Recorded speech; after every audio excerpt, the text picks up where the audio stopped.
जनाब ये मैं अब मस्जिद जाने वाला हूँ और आपको दिखाता हूँ कि यहाँ की मस्जिद कैसी होती है। सबसे पहले तो ये है कि अब ये उसका मेन गेट है जिसमें मैं पहुँच रहा हूँ। ये मेन गेट,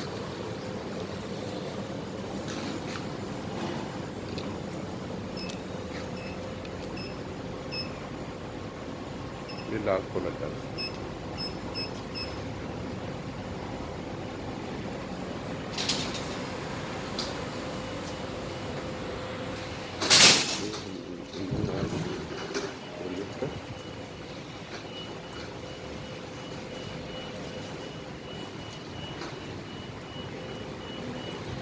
ये लिफ्ट है, ऊपर जा रही है।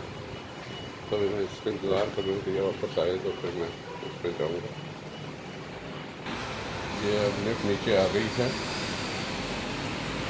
अब मैं इसमें बैठने लगा हूँ और ये मैंने दबाना है 2 नंबर और ये ऊपर जा रही है और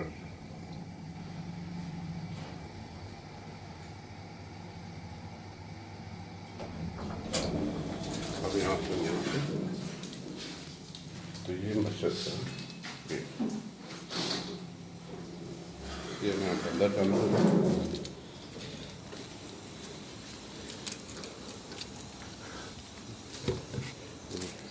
रखने की जगह है।